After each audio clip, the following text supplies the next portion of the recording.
You think nice guys finish last? No. Oh. Or, I mean, they finish last in the sense that they should come last, but.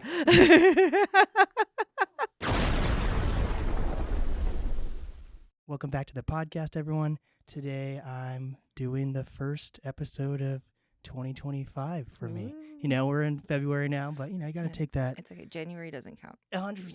That's what I'm saying. One of my friends told me they don't start their New Year's resolutions until spring. That's right. You know.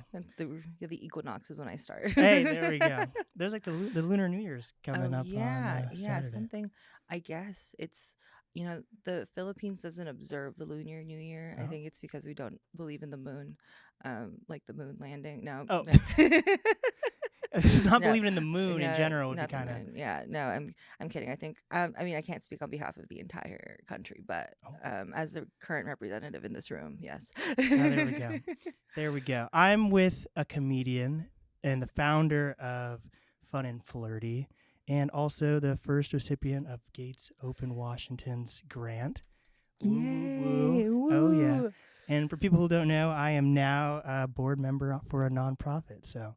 You know, I joined on at the end of 2024, and we just gave out our first grant.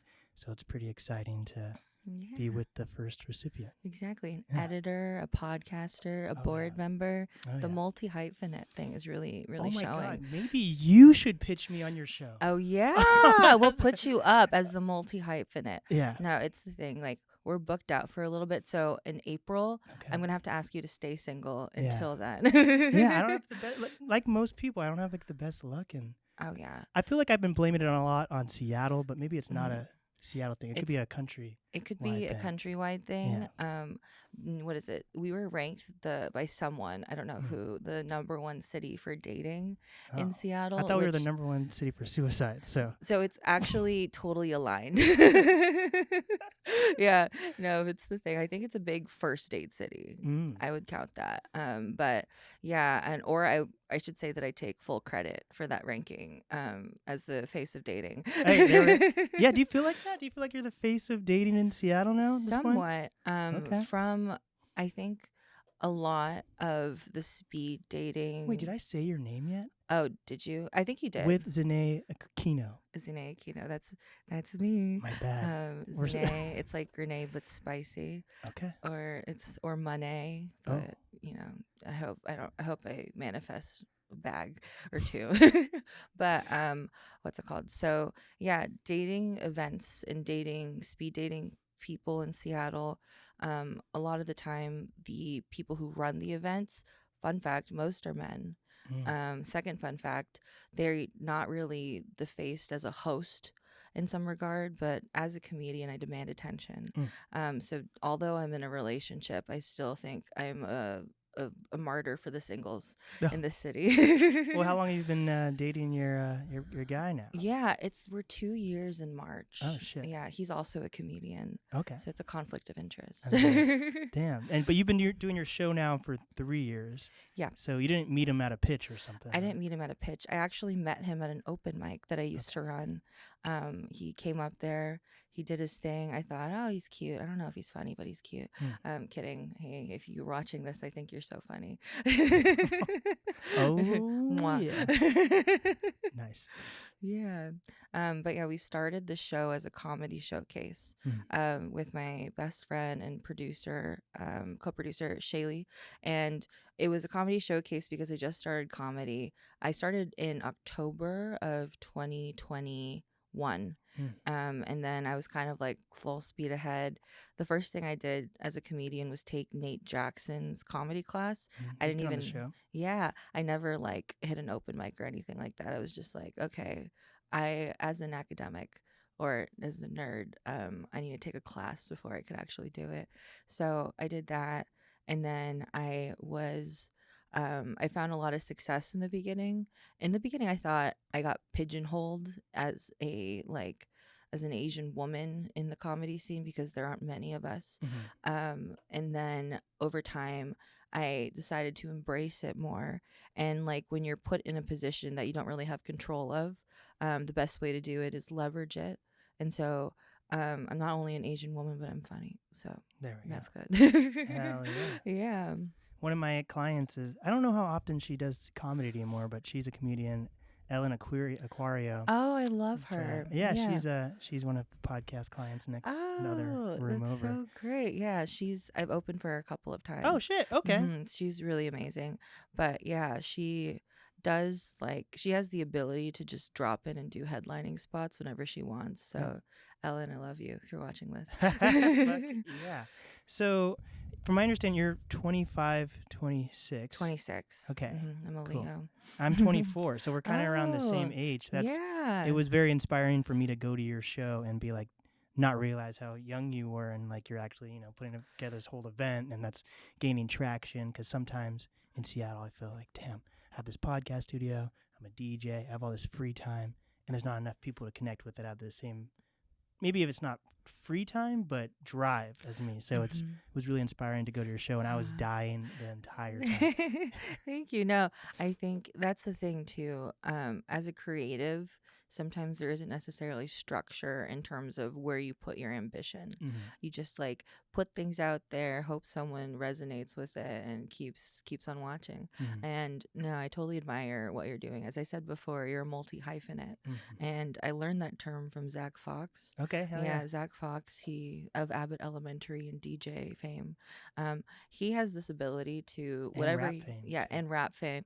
The first time I ever saw him was when in Outside Lands in San Francisco, when he was performing the hit song Jesus Is the One, big one. And then I opened for him at a comedy club last year, and so we kicked it, and I learned a lot from him. I think one of the most defining moments of my comedy career was after we hung out. He's amazing, and I'm such a big fan, and I begged basically to be on that show. But what's it called? We were at Honey Court just kicking it, and this guy walks over, and he was like, "Hey, you're Zahnae, right? I've seen your comedy. You opened at the Neptune for Esther Pavitsky. You're so funny." And I'm like, "Thank you." And I was just like, "This is Zach Fox. He's also a comedian." And he was like, "Oh, do you have stuff online?" So he didn't recognize I'm dead. And I was just like, I had to tell him that I didn't pay this guy to do that. It was crazy, but yeah, there was only 3 people who could bear witness to that. So just wanted to put that out there to the ether. That's crazy. So did you grow up in Seattle, and then you just went to school in California, or? I went to college in California. I grew up in Federal Way, but I would always go to school north of where I was. I went to Aviation High School, right, where the sky is not the limit, and I would drive 30 minutes there and back every day. At 16? At 16, Damn. At 15, 16, 17, and 18. I feel scared for the other drivers on the road. Oh, 30-minute drive for a teenager to get to for school? A teenager. Fun fact, when I first started driving the day after I got my license, I totaled my dad's car. Haha. But then my punishment was driving a minivan for the rest of my college career. Not college, high school. Oh my gosh. I got the Nissan Altima in college. Damn. Yeah. So were you did you go to any comedy shows growing up in Federal Way, Seattle area? No. My first exposure to comedy was the summer of 2020, something like that. I saw Chris Mejia and Bo Johnson, 2 local comics. They were putting on a show at Bad Jimmy's Brewery. R.I.P. And right? R.I.P. And I would always talk about, I think I'd be good at stand-up, because before in college, actually, and it started in high school, I was a speech and debate kid. So despite going to a STEM school, I was just like, I'm going to work on those soft skills. So I started as a debate kid and a speaker. And then I was just like, I wish I could be funny here. And then in college, I was a tour guide just for the school. The term is polyrep. Polyrep? Polyrep. Oh. A Cal Poly representative. Okay. But it sounds like I'm a representative of polyamory now that I say that in Seattle. Are you? No, not yet. Not yet. But so I was doing tours, and I would love telling jokes on those tours. And then one day I moved up to Seattle. I wasn't really doing anything except my corporate job. And then I was just like, I need a hobby. And then I listened to The Defining Decade, that audiobook. Are you familiar? No. Oh, you should pick at it. It's one thing that they said was like, okay, any goals and dreams that you have in your 30s, you should build the foundations for it in your 20s. They're saying like your 20s are your building years. And the second you realize that it's going to be your defining decade, that's when it starts. So it could start 20, 21, 22, 23, 24. Oh yeah. There's so much power in these So hands. much power. But yeah, so I was just like, I wanted to have my own talk show one day, something like that. So I wanted to be like Oprah, not Ellen, but Oprah. Okay, yeah. And well, look under your seat. There's oh my God, a new car. Oh shit. No, but I was just like, I think I should build a foundation for that by starting doing comedy. There were some specials that I would watch on Netflix and everything, but that was mainly my exposure. I didn't realize there was like a local comedy scene or that people would do it. The way that I found out about local comedy is so funny. My friend went on a date with Chris Mejia, the comedian, and then she found out he was a comedian, and she was like, I know a guy, you should try hanging out. It was so funny. Yeah, so a lot of that's great. Yeah, a lot of things just kind of fell into place, and I ended up doing what I do now. So what was that? Are you still in corporate at all, or have you been able to make that switch over? Not consensually. I got laid off. So I'm a full-time comedian, not by choice. Oh shit. But it's all good. I think it was a long time coming. I knew I wasn't passionate about being a cog in a machine. And then, yeah, I'm taking time now to just explore what is out there and what is possible for me, but like passively applying to jobs, because I don't know if you know, but health insurance is a crazy, crazy thing that I would like to have. You're telling me. I know, right? It's just like, I heard about this guy named Luigi. Yeah. Oh man. From Mario fame. Yeah, from Mario fame. Yeah.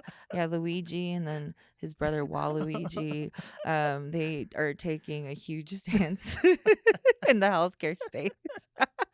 I have a Waluigi impression. You want to hear? Yeah. Wah. That's my Waluigi impression. Want to hear my Mickey Mouse impression? Yeah, let's hear it. Oh boy. That's so good. Hi, Zahnae. Yeah. It's amazing. I could be funny too sometimes. Yeah. See, welcome. It's all about proximity to a comedian. This is just me pitching myself to you, so you can pitch me. Oh yes, we'll have you up for sure.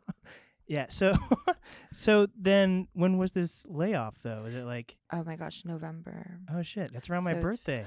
So as a birthday gift to you, my company decided to let me go. Yeah. So it's been a wild ride. I think when you get laid off, it takes a second to process. Yeah. And it's the season of change for me in 2025.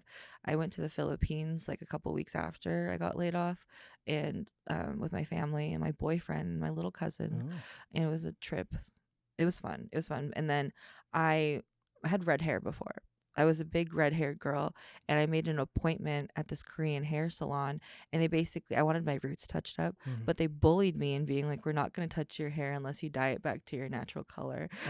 So yeah, job change, hair change. I'm still in the same relationship, but sex not yet.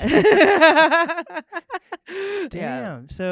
So did you get like what compensation during that time? So you're able to like figure out your life. Yeah, cool. I got like a generous severance package, so I'm able to make do for now. But yeah, I'm just doing things. Taking my little comedy shows, doing my little bits, my little stories on. And it's an interesting ride. I think I'm lucky to be in this position. Some people, like I had friends that were laid off and next day, no severance, just no notice and everything. And I'm like, okay, working at a big machine, I had a benefit. Like Amazon or something? Not Amazon. I can't say which company on camera, but I'll tell you later. Is that that's like a tech thing? People say tech thing. Yeah, because it's like, if you drop your association. I also, the severance hasn't been given yet, so I'm afraid to ruin any chance by saying things. Wait, severance when you haven't been paid yet? No. I haven't been paid the comp that we were talking about yet. So we're waiting. But yeah, so got laid off. First time I've ever been laid off. I had this job straight out of college, so I've never really not been employed. So Is in this my the adult TED life. Talk job or is it different? No, a different job. Yeah, the Ah. TED Talk job was a like a little subsidiary of my college. I worked at a cybersecurity institute, and yeah, that was a ride in itself. I've lived many lives. Damn. So then with that, like, what has the change been to just focus on comedy? And is it like something where you've been able to like get gigs regularly, or is it like, for me, I love doing live podcasts, but even though it just seems like you set up mics and you talk, but it's like there's a lot of money that actually goes into it, It's so you know, much even if money. you own your gear. So like, even every time I do a live podcast, I maybe make a couple $100, but then the amount of money I have to like put into it. Oh yeah. So what is that like, trying to be like a full comedian Yeah. off potentially like social media streams or doing live events or gigs or whatever, you know? Oh, for sure. It was like when I was corporate, I said I had a day job and a night job. I work clubs and independent shows and all those things in the city, also theater shows. I'm lucky to have built a reputation and, you know, like a portfolio, I guess, for people to book me on shows regularly. I still hit open mics every now and then to tune up the bits, but generally every weekend I'm working. Damn, that's cool. Fuck It's yeah. pretty solid. And then when you produce and everything, that's an entire beast in itself. Like you said, you have to put money down to invest in it, and then ticket sales. But now I've been lucky enough to work with some pretty amazing producers, and also, what's it called? I've worked with like some organizations that are like bigger. Next week on Valentine's Day, I have a show at the Pacific Science Center. Oh, fuck yeah. The last time I was there was for the Harry Potter exhibit. Oh my gosh. Did you ever they go to had that? one? No, that's the thing. Do they put science in Harry Potter? Isn't it a magic thing? I think, wasn't it the Pacific Science? I think they like changed it up, right? I think it was at the, and then next door is the IMAX theater. Yeah. So it was like the Harry Potter exhibit. And then you got to see, like, I think it was the worst one, though, wasn't it? I think it was like Deathly Hallows Part 1 or Half-Blood Prince. One of the super slow Harry Potter movies. Not the ones, not the Not the exciting good one. ones. Yeah. Not the. But I'm pretty sure they do. Yeah, remember? They did like the, I don't know if you remember or not, but they had that the living body exhibit when I was a little kid. Yeah, the living body thing. And then I saw like what happens when you smoke cigarettes and the lung shit. Oh, yeah. But somehow they made it so you could do the Harry Potter thing, but I don't remember how they made that gosh, yeah. work. That feels like such a big conflict of interest. I'm like, welcome to the Science Center. Let's show you magic.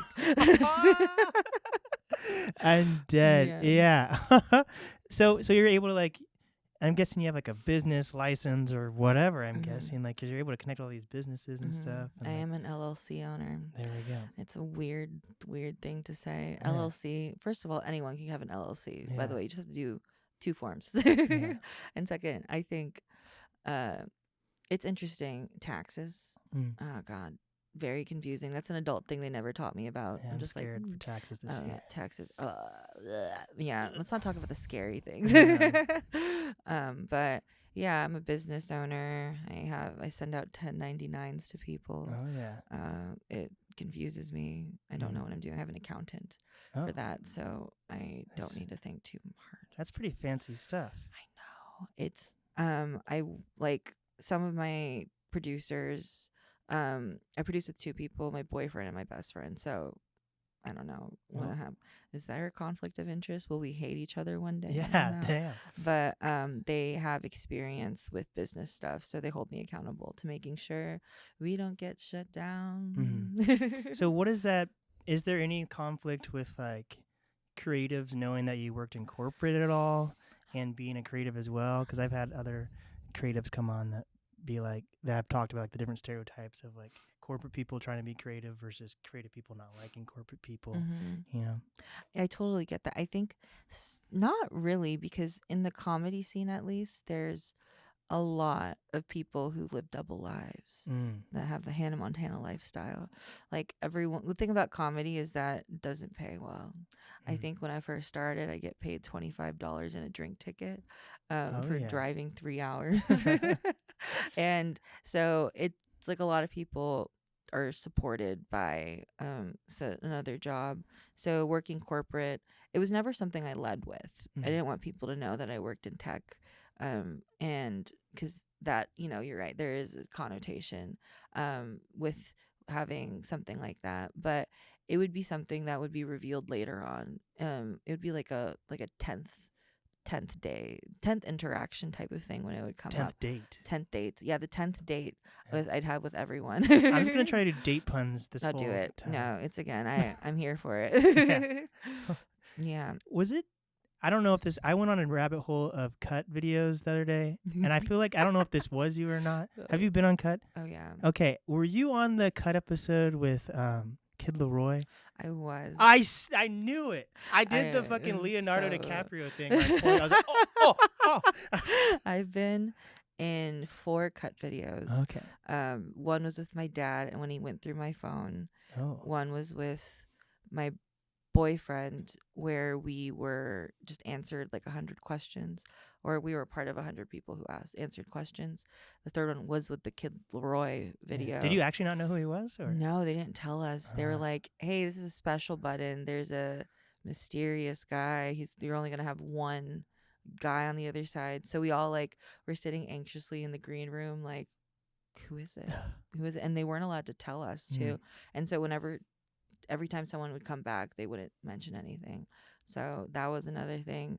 And then the last cut video, and the most recent one I was in, was me and my boyfriend broke up for a little bit. The blonde guy? The blonde guy. Wow. Yeah. I'm not gonna lie. When someone first pointed to your boyfriend, they just pointed to the crowds. I didn't know who it was. So I thought there was this Asian guy with a camera, and I thought that was your boyfriend. Oh, no. That's sweet, Jason. He's our photographer. Yeah, now I He's talked amazing. to him now, and I was like, he's oh, amazing. that's Yeah, the blonde guy's my little man's. No, my big appropriately mans. side man's, my big man's. Yeah. Yeah. He's so we broke up for a little bit, but it was like the kind of thing where we're still kind of talking, because since he's a comedian, we were all in the same communities, so we couldn't really cold turkey it. Same group chats. Exactly. We would be Comedy Bar, where we had the show. It's also doubles as a community center for the comedy community. Wow. So he would that was my territory, but he would just come still.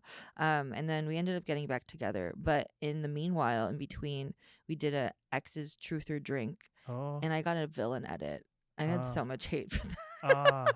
They gave me, I don't know, we were doing bits the entire time, but it made me look just so mean to him. And I was just like, okay, it's fine. It's like reality TV has its thing. So I've come to peace with it. I haven't read the comments, but I just know they're bad. Yeah, because in the contract, I've done it one time, and in the contract they say don't read the comments. Don't read the comments.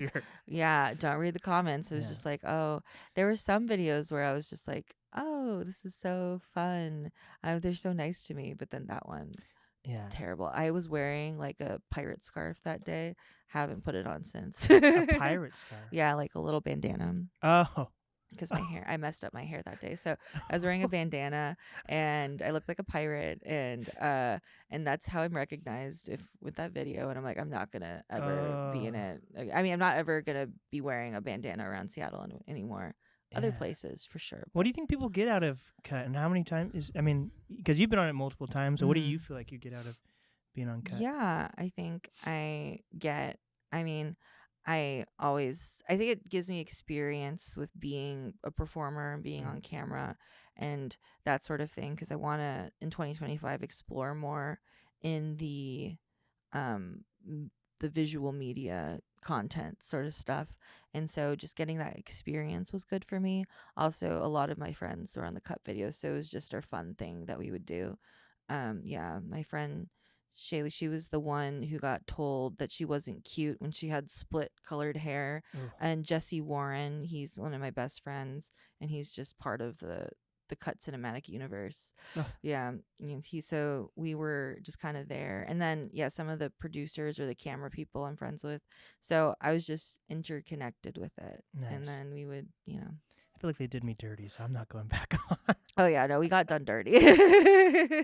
So did you have fun and flirty before you went on cut, or did cut inspire you at all for ways to go about? Yeah, I think I started fun and flirty before my cut spiel. I wasn't doing cut videos until maybe one video before, but until I was a comedian. But yeah, so we were just doing Fun and Flirty. Yeah, I started Fun and Flirty like 5 months after I did comedy Mm. or started comedy, because I had a lot of friends that were in the producing space. I wasn't working clubs at the time, so they were like, oh, if you want stage time, you have to create it yourself. So it started as that, as just a ploy for me to get stage time, but then I just kind of fell into it. And, you know, I had that dream of being a talk show host one day, and that was like, this is the coolest and the best way to get there. So, you know, we ride. What was the first show like? Did people show up? Were you nervous? Yeah, what was promotion like? Promotion was interesting. It was we did the show called Love Hurts. It was okay, before it was called Fun and Flirty, it was called Fun and Flirty Presents. So it was like Fun and Flirty Presents Love Hurts. Long name. We've moved since then, but we did our first show at the Jewel Box Theater at the Rendezvous. We were able to sell it out. Nice. So like 75 people in the crowd. There was like standing room. I felt really bad. The fire code was violated. But yeah, marketing for it was interesting. A lot of the first people that we kind of had pull through were like friends. Word of mouth was spread out. There were a couple of ads that were showing up, so there were some people I didn't know, but for the most part, I knew a lot of the crowd. And then so I was just inconsistently producing comedy showcases, and then I did this one show called Cheap Therapy, where I would have like improv segments in between sets. And then I was just like, this is fun. This is also what's engaging the audience. Just instead of just having stand up, like crowd work is on the rise. Like Nate Jackson, he's so good at it. And that's what, you know, people enjoy. They want to be part of the experience. So then I ideated further. And when Comedy Bar opened, I was just like, let me put on a show there. I think I have an idea. And so that's when Fun and Flirty and all those pitches and everything that the show is now kind of started in May of 2023. Damn. And how has it changed besides venue? Like, did you already have a good layout by the time you did the first show, or did that take a few learning curves or whatever? Yeah, it took a few learning curves. I would have pitches, and in between pitches, it would be a stand-up. Okay. And so it was a long show. Yeah. And I took the stand-up out completely. Then it was just pitches, and then I started putting the speed date stuff in there. So it was a lot of iteration, but I'm so thankful for Comedy Bar because they gave me a monthly spot. So every month we would sell out, and I would just try something different. And it was like the kind of thing where the advertisement strategy was really good, in the sense that the way that I came up with it was like, okay, it's like this. It was like a pink, I'd only boost one Instagram story, and then it was a pink collage, and then there was text in the middle, and it was just like, hey babe, if you identify with any of the following, and then it would be a bullet thing and be like, intelligent, hot, got ghosted by someone who vapes, then you belong at Fun and Flirty. So it was really ambiguous. I didn't want to commit to a concept in the advertisement, so a lot of people just went into the black box, just came in not knowing what it was. And so yeah, that was like kind of the leverage that we do. We've changed our strategy since then, but every time we hit a new market, we use that as our blueprint. Yeah.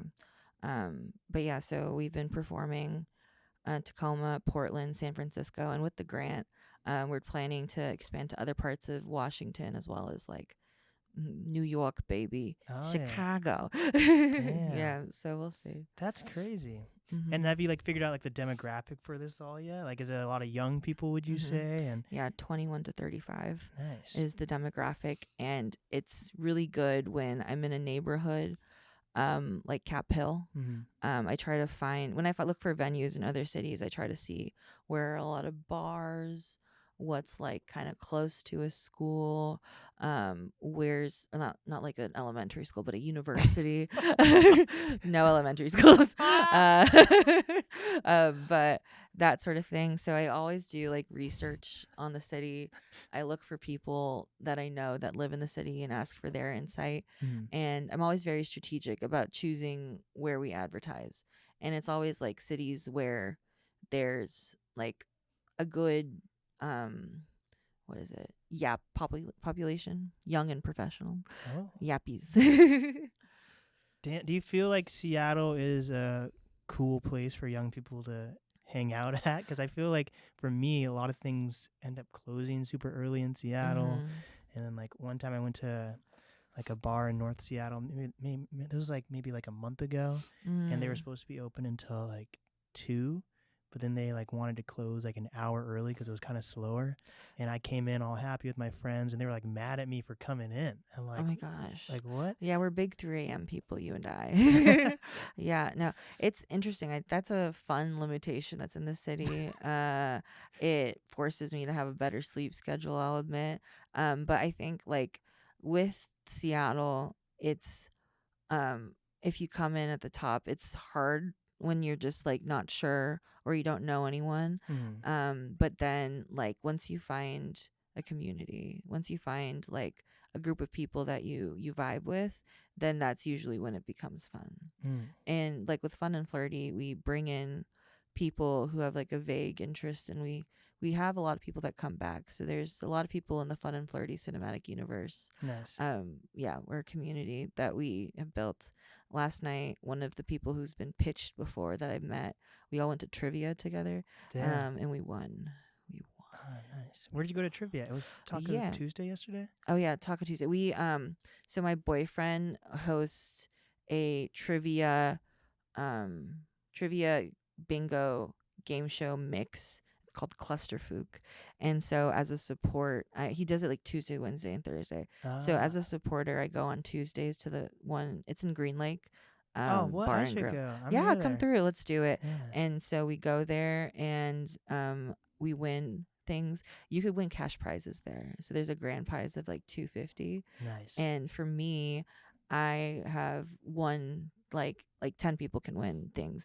I've won $4.29 2 weeks in a row. Oh shit. It's like the gag prize, and for some reason I always get it. That's 2 gallons of gas. I know, 2 gallons of gas. You're right. But it's a gift card, so I can't even use it anywhere else. It's not even a milkshake at that place. I'm so bad. Yeah. But you don't know about like the Taco Tuesday stuff that happens? I know that there's Taco Tuesdays, but are there specific places? Yeah. I go to Buckley's in Belltown. Oh. Have you ever been there? No, They also have one in Queen Anne. Oh, wait. Buckley's. Yes, I've been to Buckley's. The one that's on like 2nd.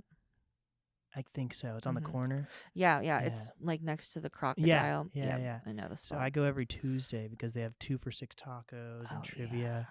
Yeah. That's cool. I've been going for like almost 4 years now. See, it's good to have like a thing, like something consistent that you can do. So yeah, that's why I go to Clusterfuck. But yeah, come through. We'll go sometime. It's a wild ride. The trivia questions are never like true trivia questions. Last night, one of the categories was reality TV. And then the other one, like a week ago, was 2010s music. So I'd be good at that. Yeah. No, see, that's the thing. I feel like I'm good at these niche things. It's Clusterfuck, F-U-K. Oh, sorry, F-U-Q. And it, there's the other way you could pronounce it, but it's supposed to stand for frequently unasked questions. There we go. Yeah. So as like this dating personality, do you watch a lot of reality shows or dating shows? Yeah, I do. Sometimes I'm committed to some of them because like I study them in terms of like what are they doing, what are the archetypes and the tropes that they kind of push through.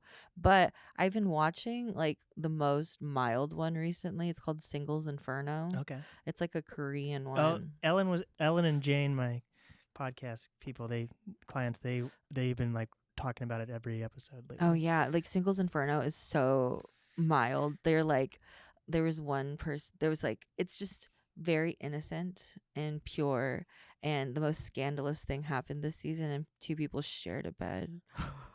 And that was never seen on the show before. And all of TikTok and the internet was like, oh my God. And I'm like, on like Too Hot to Handle, they just hook up in the bathroom, and that's the norm. Gosh. So yeah, cultural differences there.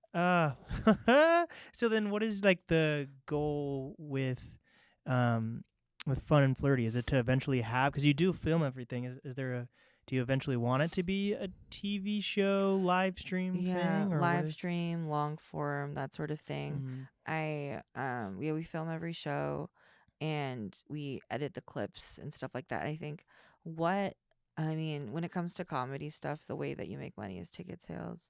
And sometimes we get sponsors, and sometimes we get like reached out to by like a nonprofit that wants to work with us, and they pay us a flat rate. Nice. So my goal, yes, to build an online presence, but like separately, it's to have Fun and Flirty be like a talent for hire sort of thing, where people pay us at like a flat rate, and we provide the show adjusted or to their needs or to their themes. And then as we go to new cities, that's when we do ticketed events. Would you make it ticket corporate ever? Ticket corporate? Yeah, we could like it would if like Amazon or someone wanted you to do like a network. I don't know if if you could do like an event. If there was like if Amazon wanted to bring my silly little comedy dating show to their place, sure, I'll do it. Give me 10 racks, I'll do it. Just for Amazon employees. Yeah. But I don't know if that's legal or not actually, because I don't know if you're supposed to date in corporate I settings could do or it not. for if you want to. No, I was making a joke with my friend who also got laid off. We were like, what if we have a fun and fun and hireable? So where we pitch people as employees. There you go. It'd have to be something like that for corporate stuff. Exactly. I was just like, let me pitch a personality hire for you. So that's the thing. I just try to adjust the show depending on who asks for it. At the Pacific Science Center, there's going to be a science theme. Yeah, little science undertones. It's so funny. I don't mean for it to. It's just so silly. I've been planning the show for the past couple months, and what's gonna happen? You familiar with pheromones? Yeah. So basically, we all have pheromones. Yeah, we all have pheromones. So basically, what we'll do is have like a bachelor, bachelorette, I think bachelorette, and then have like 3 bachelors, and they'll all wear a shirt. They'll give them a shirt, and they have to do like a couple exercises and everything. Oh no. And then so the bachelorette will choose who she wants to match with based on smelling the shirt. Oh God. And seeing the pheromones. Oh no. It's a silly little thing. I feel like in execution it'll be funny, but right when I say it out loud, it's just so absurd. I'm dead. Yeah, I tell everyone I have a really bad sense of smell, so I turn it off right now because we're recording. But like I have an air filter in here, I have an air filter in my house. Like I use the fucking car trees, and it's just like I have like almost zero sense of smell. Oh my gosh, my boyfriend too only has a 10% sense of smell. He can only smell things if they're really like strong and gross. Usually it's gross things, strong and gross things. Yeah, so it's the thing. Like you can't stand next to dumpsters. Yeah. Also, it's just like that's so. I think it's so sad that like the most intense things. Or no, the only things that you're able to sense with smell is just garbage. Yeah. Yeah, you only know what garbage smells like. There's so many other things. Lavender, I love lavender, but you can't smell that unless it's in the trash. Yeah, I'm like, okay, this is tickling my nose. Now what? Exactly. What are we doing? Oh my God. So from being this dating professional at this point, like what are your opinions though of dating culture in Seattle? We kind of briefly touched on it at the very beginning, and maybe social media has made it so dating is similar in every city. But I guess your experience here in Seattle, what are some stereotypes you see? And yeah, so I think like I read this book back when I was single called How to Not Die Alone, and it talked about essentially that in order to not die alone, you need to expand your standards or like your expectations. Because what dating apps do essentially is that they create all of these, what's it called? They ask you all of these qualities, or you have these specs or specifications that you want in a partner. And like they have to be like 6'2", they have to be not a smoker, they have to be a Democrat, they have to like to hike. It created this like expectation that your perfect ideal person is out there, or that like your type to a T is out there.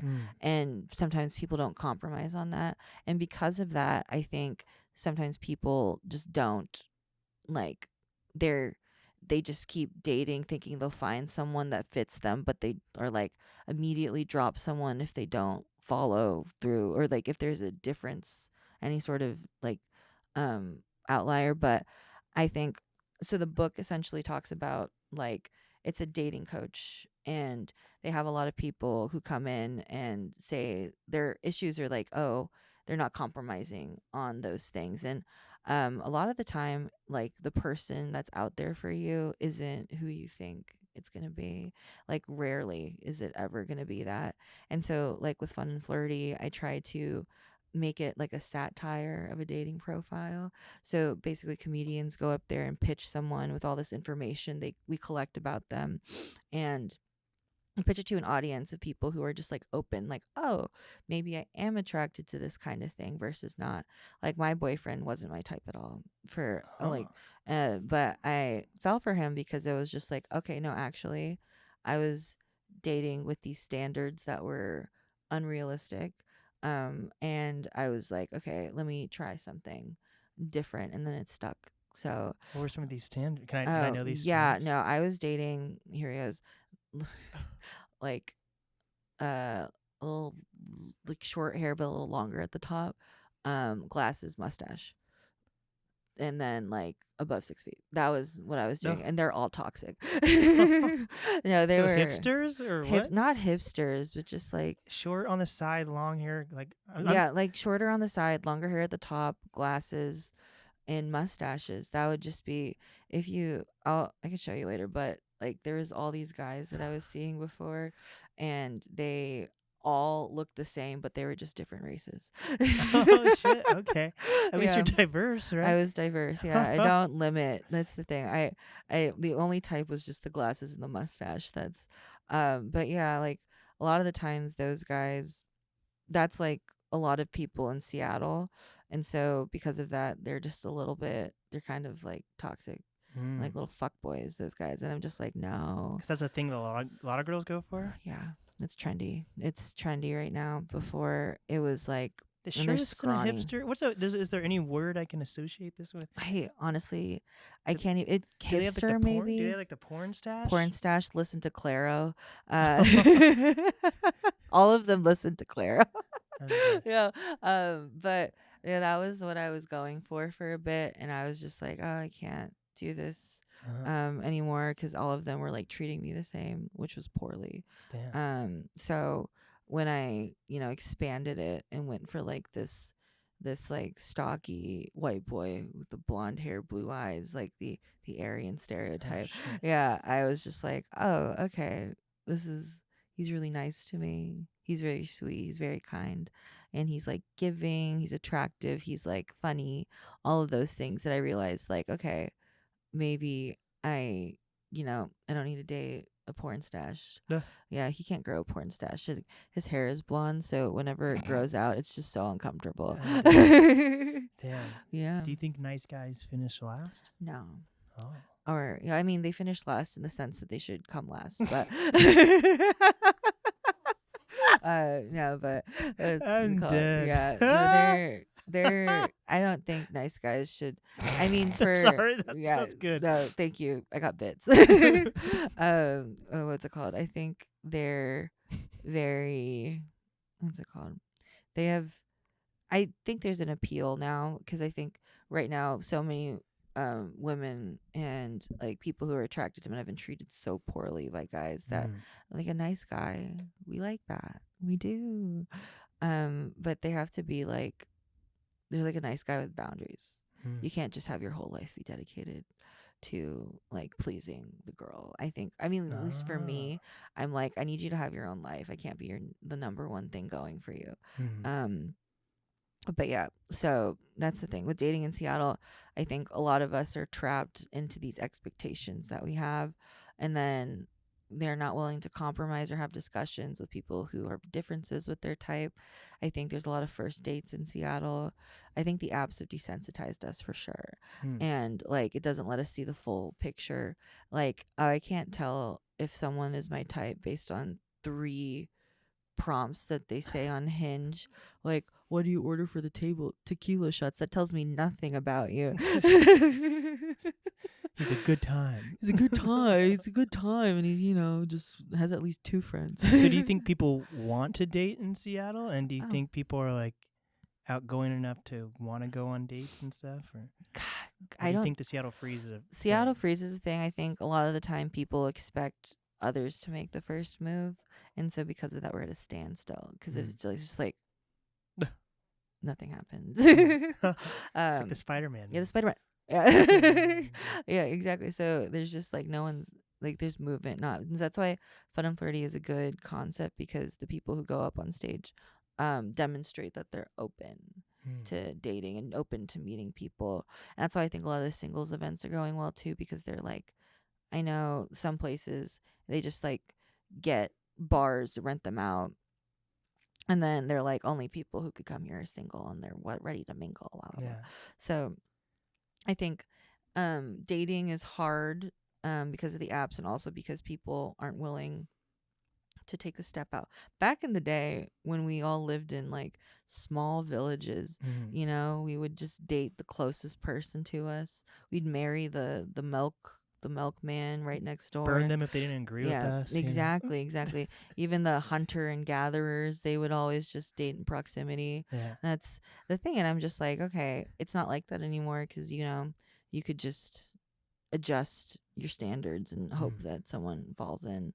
Do you think people shouldn't depend on dating apps then? Like, should they? Oh yeah, don't depend on them. Go to like bars or something? Bars, events. I find that every time I've dated someone, I've met them at a hobby that I was doing, in the sense of like, because when I start something, especially like extracurricular, like comedy, I go all in, and it takes up a lot of my time. So it's nice to meet some people who are like also interested in that, so we could spend quality time together doing something that we both like. So my recommendation is to go places where, you know, people at least have a common interest with you, that are excited about those things, and meet people right there. Yeah. Do you think there's any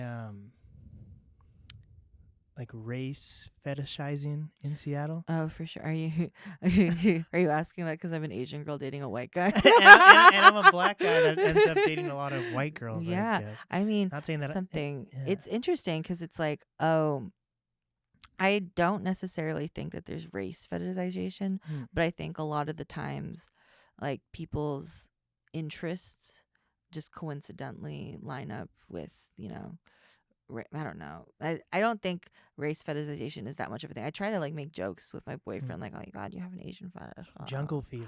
Jungle fever. Is that what they call it? Yeah.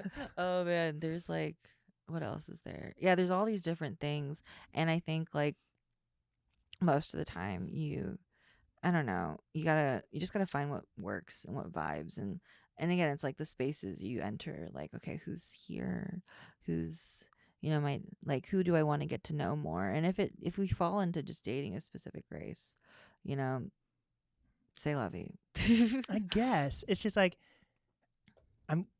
recently I started producing this political pod. Do you know who? I mean, you might not know her. Her name's Angela Rye. She's like a pretty big political commentator, and her dad's pretty famous, Eddie Rye, and they're from Seattle. Oh. And they're like in their 40s, and she comes to my other studio that I work at, and then she like virtually talks to her other co-hosts who are in Washington, D.C., and there are 3 black co-hosts, and they talk about like black politics, and then like how a lot of like currently, like today they were talking about like how a lot of Trump's initiatives right now are like affecting black people negatively, right? And then I look at all the co-hosts, and they're all married to like black spouses, and then I go about my day, you know, and like it's weird because the other co-hosts don't know I'm in the room. Yeah, I'm just producing it. She knows I'm, you know, Angela's cool, and she knows I'm there, but like to them, they're just having a conversation with their other co-hosts. Yeah. So they don't really know I'm listening in or whatever. Yeah. But then I go from being in a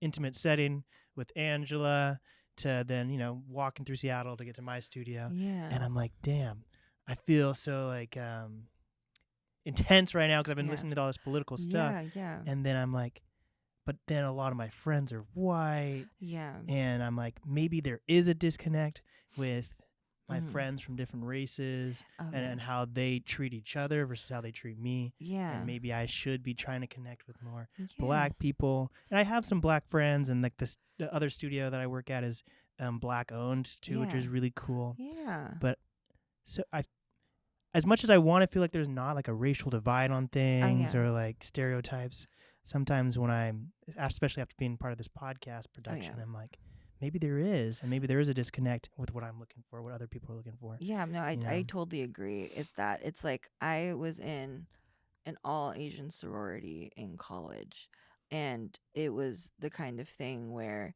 there was experiences that I had with them that I couldn't really talk about with my friends of like different races because of just the cultural like how we were brought up. And I think it's like a lot of the times I grew up always being the different person in a space, in the sense of like I would be the only person of color in a white space, that kind of thing. So I grew up totally just being exposed and normalized to just not being among like people that looked like me and grew up like me. And so I think like I totally like resonate with you in the sense of like when we're in these spaces with people who don't necessarily have the same cultural makeup, like being tokenized, that sort of thing. That's something that we don't really have like control over and everything. I think it's important to have a balance of people who you're similar with and people who you're different with in your life. And then in terms of like falling in love and dating and doing that kind of thing, depending on what you're comfortable with or like how important sharing lived experiences are, that's totally something to consider. But yeah, I think, like taking risks, dating new people, totally you can, falling into that is also really, it's a risk and it's scary when dating outside of your type, or like dating outside of like what's normal for you. Hold up. She just did some cocaine off her I did, nose. yeah. I keep it on my finger. But I think like, yeah, just exposing yourself to, I like admire that you're in different spaces and you're like getting different perspectives from that. But yeah, it's just like how it's synthesized within you. Yeah. That's the thing, and that's a challenge. But that's your defining decade, expose yourself for sure. Yeah, see what's up. I feel like last year at the end of 2024, I was having all these cool guests on, but I was also feel like I was complaining about not meeting enough different people. So this year, my goal is to not wait for different people to find me and me to go like out of my way to make things happen. Like I had been part of this studio that's down the street from here for a while. Yeah. And they were like one of my first like real connections into podcasting. And then the owner had some health issues, so we took a break, and we hadn't seen each other for like a year. And then I ran into him in an elevator. You're trapped. Yeah, and then I ran into him in an elevator, and then like he's like, "What? I haven't seen you in a year." And then I thought I was still managing his studio last year, even though I hadn't seen him for a year because he had health issues. But he thought I had left.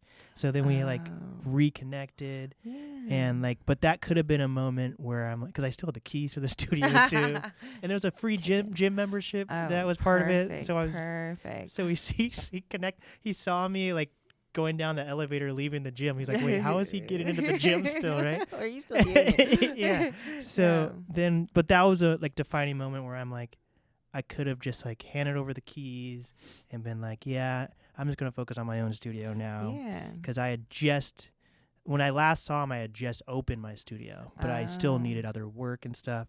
But now like I decided to come back on board for his studio as well because he's doing all these cool things. Yeah. And I'm trying to make it like work with my studio because we're two studios, but we're very different on how we operate. Yeah. So it makes sense. And then like Juliet, I love Juliet, yeah. She's been on the show, and then she's doing like a dating concert thing next Thursday, or no, this Thursday. And I was like, what? I know Juliet. Can I get on the guest list or something? And she said, yeah. So then I'm going to that. So I'm just trying to go out of because I'm too comfortable going to concerts and comedy shows. I get to go to a lot of cool free stuff from like PR agencies and all, and working with record labels and stuff, but like trying to do other things that are outside my comfort zone to meet people, because I feel like last year I was very much like saying I was out of my comfort zone, but it was actually me just making multiple controlled environments throughout the city. Yeah, You no, know? totally. It's just like this is something that this is something that's out of my comfort zone, but it's actually something that you've completely crafted. And Yeah. very smart. No, I get that. No, it's totally being out of your comfort zone is a challenge for sure. I think I started being inspired to do comedy because I went out of my comfort zone and went to a lot of these like parties and speakeasies where creatives were. And remember, I was just like a big corporate girl fresh out of college for a second. But then I realized, oh, I really like how they're thinking. I really like how they're putting their art and following through with it. And it's inspiring when you're in different spaces and you're out of your comfort zone, because it's like, this is it's a canon moment, you know, canon event. What's what it's called? It's just like when, like what you were saying in the elevator, there's sometimes like a single interaction with someone can inspire the way you see the world for like the rest of it.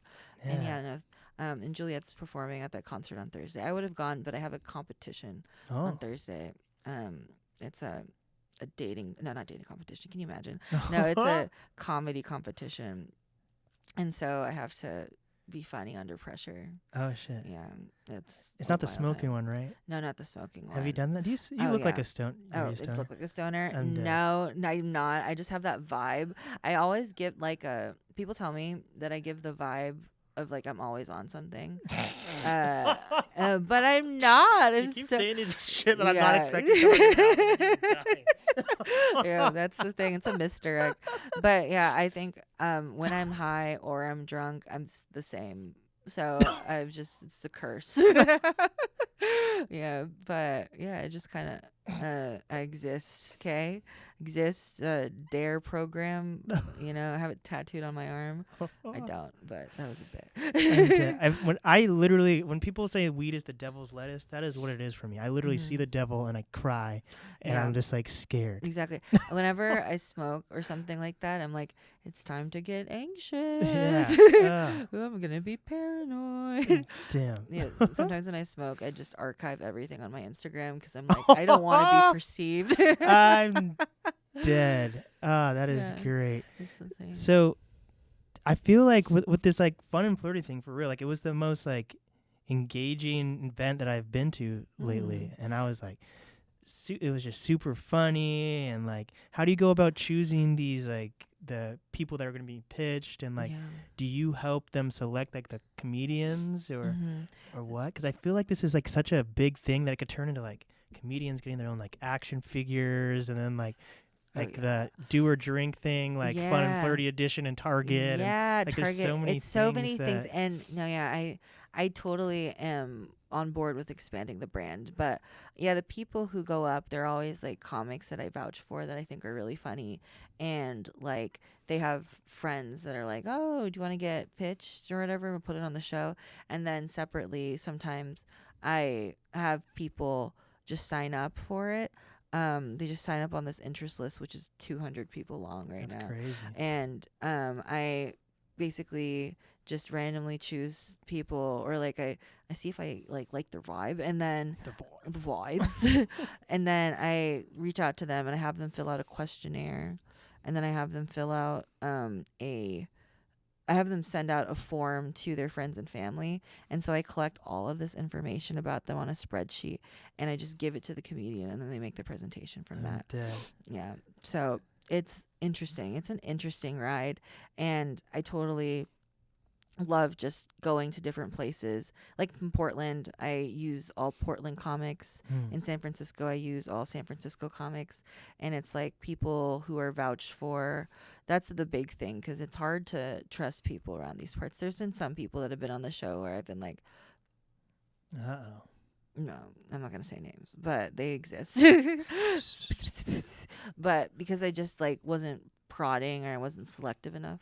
And so I've just been trusting my intuition, and that's kind of been the thing. And then in terms of like being in Target, would love that. Put me in Target. I put up my thing. I'll make like a little I did make a card game once. Like the Get Fun and Get Flirty thing, and I was just like, I put on really like bad paper though, so I was just like, this is not on stage. Instead of having the PowerPoint, they would have to choose a card and a stack, and then it was so messy. They would just be like, and no one would be able to see it, and they'd be like, up. Oh. So figured it out. Else we found a way to adapt and overcome. Oh my But gosh. no, I'd love to just figure out how to franchise the brand, because it's a pretty brand and it's a great concept, and I'm proud of it. And so yeah, I'm just trying to find ways to expand it and move forward with it. So yeah, 2025 is the most fun and flirty year yet. It's the year of the dragon. You're the I don't know if it is the year of the dragon. you're the dragon, maybe. I have no idea what year. Perhaps. What year is it? You know, we'll find out. I don't know about zodiac or lunar. See, whatever we'll it just is. say it's the year of the dragon. Yeah, And fiery. if it's not redacted, it's the year of the AI. Yeah. You know about AI. You can do AI my lips. AI, Like they did it with Superman Yeah, when he had do the like a- mustache. Yeah, like deep fake me, please. Oh my gosh. Yeah. Well, this has been great. Let's see if you have this upcoming show. It's on February 13th. Okay. The Thursday, February 13th, we're doing the big room at the Crocodile. Oh yeah. And so we're going to have some pretty good comics be up on stage, and then some people that we found through the ether. And then we'll have like speed dates and stuff like that coming up. And then, it's going to be a fun time. I always love the Crocodile, because it's always like such a professional production. And I'm like, oh, my co-host will be Richie Armani. Oh, yeah. It'll be amazing, and it's a fun time. I think it's the best pre-Valentine's Day plan that you could have in this day and age. I would say we're coming up with we're gonna release like this bunch of marketing. So if you probably would have seen the posters, by the way, if you were watching this. So follow through. Did you know that most times like people don't follow through with an advertisement until they see it 7 times? That's what Juliet was telling me on the show. Yep, 7 times. That's all. So we'll see. But yeah. Fuck yeah. Thank you for letting me plug it, and thank you for having me on. Of course. And where can people find you, find Fun and Flirty, and because you're still performing at clubs and theaters and stuff, so give them all that information. I as well. promote all of my stuff on my Instagram, and it's at Zahnae. So that's ZAHAHANAE. And then the Fun and Flirty account, where we post all of the show content and other like dating memes and fun stuff. That's at We Are Fun and Flirty. And then, there's websites that you could find through those pages. We have an email list, and then we have a good time. Hell yeah. Let's end with one final dating tip for the people one final out there. dating tip. Have a bed frame. Have a bed frame. That's important. Please have a bed frame. I think that's, like rats, mice, a fear of mine. So please let them not be able to go on my bed. One time there was this person I was seeing, and we went to his place, and he was like, by the way, he had a mattress on the floor, but he was like, this is a Japanese floor bed. That's a good. It was a good recovery, but don't have a Japanese floor bed in Washington State. Thank you. Damn. Is that actually that common though, to not have a bed frame? Yeah, it's Wow. pretty common. I've seen many mattresses on the floor, but I think it's important to elevate yourself, elevate your life. And there's dust. You're sleeping with the dust. With the dust, and I'm just like, don't do that. Don't wake up dusty, musty, and crusty. You're already musty and crusty. Don't do a dusty too. Your pheromones will be way off. Yeah, without pheromones that are way off. Don't smell like the floor. You really inspired me. I hadn't released a podcast episode for at least a month and a half. I really took like a break. I feel like I hit all my goals in 2024. That's great. I had a sad breakup, so that was a little bum. That was a little bit of a bummer. But I hit all my goals, bought this new car, and then I had a breakup, and I was like, damn. So I just needed time to like recover. Oh yeah. And then I went to your show, and I felt very inspired. So when I feel inspired, I feel like I need to act right away. Yeah. So you are literally the first full-length podcast guest of 2025 for me. I'm so excited. Thank you for the honor of course. This is the year of change, the year of fun and flirty. We're gonna do it. Hell yeah. Yeah. This is your camera. This is mine. This has been the NAST podcast with Zahnae Aquino. and you. we did it. Woo!